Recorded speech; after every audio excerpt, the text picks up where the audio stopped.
عمر مباركة وفقد موجع.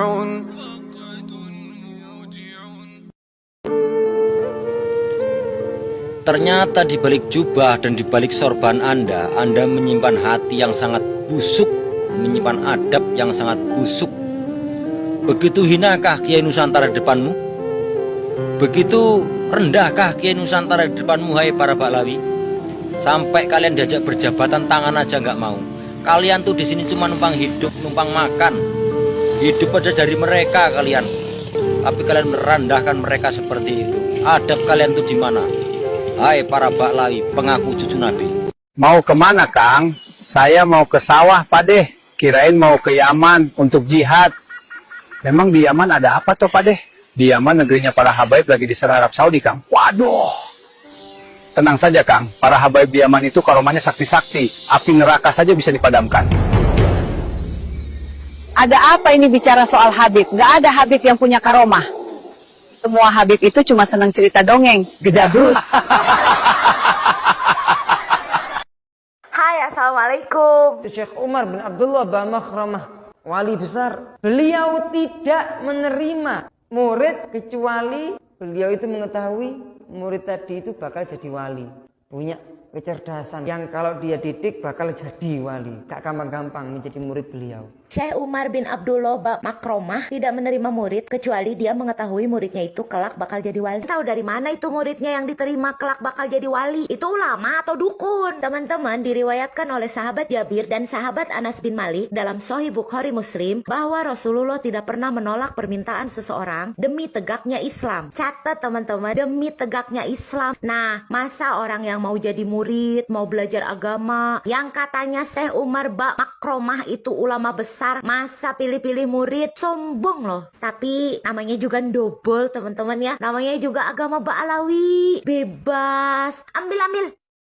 Hai, assalamualaikum. Al-Faqih Muqaddam. Ketika beliau berjalan ke tempat khulwah, di tengah jalan lisan beliau mengucapkan la ilaha illallah, dikatakan seluruh yang ada di sekitar beliau, baik itu batu, tanah, pohon, semuanya ikut berzikir la ilaha illallah, sehingga Al-Habib Al-Khuyur, putra beliau, melihat suasana begitu dahsyat jatuh pingsan. Mimin ikut pingsan teman-teman, pingsan yuk. La ilaha illallah, ngibul sampai segitunya Bib. Gak usah masuk cerita dobolnya deh, fakir mukodamnya aja dulu. Beneran ada nggak orangnya pernah hidup di dunia terus dijuluki Al-Faqih? Faqihnya dari mana? Mana peninggalan keilmuannya? Mana pengakuan ulama yang sejaman dengan fakir mukodam? Ada nggak tahun lahir fakir mukodam aja lebih duluan daripada bapaknya? Gimana kita mau percaya? Kata Engkong Rijik juga ya, cecerkan kitab-kitabnya, mana manuskripnya. Ayo, bisa enggak buktiin kalau fakir mukodam itu orangnya ada? Ayo.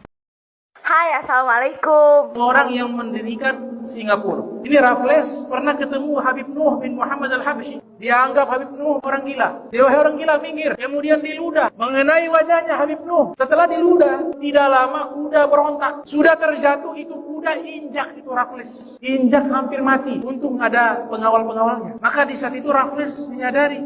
Setelah sembuh dari sakitnya, Raffles datang minta maaf dan menghormati Habib Nuh bin Muhammad Al-Habsyi. Nah loh, pendiri Singapura teman-teman, Thomas Stamford Raffles akhirnya dilibatkan juga dalam dongeng dobol Datuk Habaib. Seperti biasa teman-teman, buat branding. Kasian ya, pengen naikin nama Datuk mereka sampai ngebela-belain ngibul, nyatutin nama-nama tokoh terkenal. Oh iya Bib, gak ada niatan bikin dongeng dobol Donald Trump, Hitler, atau Napoleon Bonaparte pernah ditempeleng sama Habaib gitu, biar gak nanggung ngibulnya. Hai, assalamualaikum. Mungkin kita perlu mengingatkan kembali tentang definisi karomah yang memang amrun khariqun lil adah, peristiwa yang memang tidak lazim terjadi. Karomah adalah kemuliaan. Karomah juga bisa berupa khariqul adah atau keajaiban. Tapi tidak mungkin karomah dari Allah itu melanggar syariat. Bagaimana mungkin dongeng dobol Datuk Ba'alawi disebut karomah? Allah harus minta izin sama wali kutub. Nabi belajar nahwu pada Habib. Nabi difitnah berdua-duaan dengan perempuan yang bukan muhrim. Paman Ahmad mengincar dada perempuan yang bukan muhrim, dan masih banyak lagi. Manfaatnya apa buat umat? Tanpa tujuan syar'i, Allah direndahkan, Nabi direndahkan. Yang kayak gitu mau disebut karomah? Anda waras. Teman-teman, wali-wali Allah hanyalah orang-orang yang bertakwa, tetapi mereka tidak mengetahui. Semakin tinggi ketakwaannya, semakin tinggi pula kewaliannya. Quran surah Al-Anfal ayat 34. Istiqomah dalam ketakwaan, itulah karomah yang sebenarnya. Hai, assalamualaikum. Salaf kita mengucapkan, seandainya tidak ada Al-Quran, maka kitabnya Habib Abdullah bin Ali Al-Haddad, yaitu Nasihat Diniyah, adalah menjadi pegangan umat Islam. Betapa besarnya Al-Habib Abdullah bin Ali Al-Haddad. Astagfirullah, sampai segitunya klan Ba'alawi. Al-Quran itu kalamullah, perkataan Allah. Sehebat apapun karya manusia, tidak akan ada yang bisa menggantikan posisi Allah. Teman-teman, ini tuh kayak kelakuan kaum Yahudi, seperti yang telah Allah firmankan. Sesungguhnya di antara mereka para ahli kitab, ada sekelompok orang yang menggunakan lisan-lisan mereka. Mereka berdusta terhadap Allah sedang mereka mengetahui. Quran surah Ali Imran ayat 78. Apakah dia menyuruhmu menjadi kafir setelah kamu beragama Islam? Quran surah Ali Imran ayat 80. Kedua ayat tersebut adalah bantahan Allah terhadap klaim kaum Yahudi mengajarkan manusia untuk menyembah dirinya, menjadikannya sebagai tandingan Allah. Abdullah Al-Haddad menandingin Allah. Na'udzubillah min dzalik.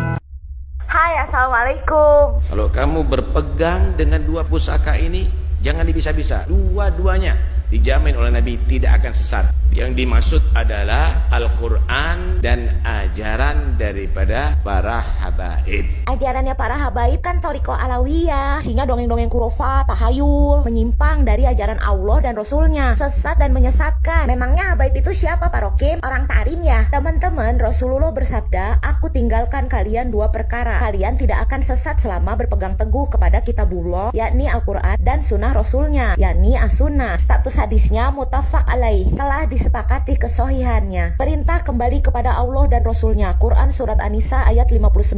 Perintah mengikuti syariat yang benar. Quran surah Al-Zasiyah ayat 18. Jadi biar nggak tersesat, kita harus berpegang teguh kepada dua perkara, yakni Al-Quran dan As-Sunnah. Teman-teman, pegang yang kuat ya. Hai, assalamualaikum. Banyak sekali hadis-hadis Nabi yang mengatakan, siapa yang mati dalam hatinya ada kebencian kepada cucuku, maka dia mati masuk neraka walaupun ibadahnya sehebat apapun, walaupun mati di dalam Ka'bah. Hati-hati, kebencian kepada habaib membuat seseorang su'ul khatimah. Mati di dalam Ka'bah, katanya hadisnya banyak, kok nggak nemu? Kebencian kepada habaib membuat seseorang su'ul khotimah. Hadis kalau habaib itu cucu Nabi juga nggak nemu. Hadisnya di dalam kitab Datuk ya Pak Hasan. Teman-teman, Mimin malah nemu hadis ini. Kata Rasulullah, barang siapa yang berdusta atas namaku dengan sengaja, hendaklah ia mengambil tempat duduknya di neraka. Ini hadis sahih, Bukhari Muslim. Berdusta atas nama Nabi itu beda dengan berdusta sama orang lain. Konsekuensinya sangat serius loh Pak Hasan. Kata Nabi, tempatnya di neraka. Cangkan itu Pak Hasan. Hai, assalamualaikum. Kata Syekh Umar Mohdor, kamu mau ngelawan takdir, anak mati kamu hidupin. Apa kata pembantunya? Enggak tuan, yang ngelawan takdir duluan kan tuan. Anak hidup dimatiin, diambil jenazahnya, diindung-indung lagi, dibacain lagi. Ya bintul gutub, ya zaujatul gutub, ya ummul gutub. Itu anak langsung bergerak, berdiri, langsung lari-lari lagi. Hidup lagi itu anak. Ini baru pembantu nih, kan tadi hidup, kemudian mati. Ya, kemudian sama pembantunya dihidupin lagi. Ya bahlul kutub, ya ngibul kutub, ya dobol kutub. Teman-teman, Umar Muhdor sama pembantunya bisa bermain-main dengan nyawa orang. Orang mati hidup lagi, mati hidup lagi. Yang kayak gitu karomah. Terus kalau Umar Muhdor sama pembantunya bisa kayak gitu tuh, manfaatnya apa buat akidah? Manfaatnya apa buat umat? Jadi kalau kita bilang itu kurofat, jangan marah ya. Apalagi nggak ada landasan syar'inya. Lu ngibul ya, Ali? Enggak bu, saya nggak bohong. Ngibul lu, dobol.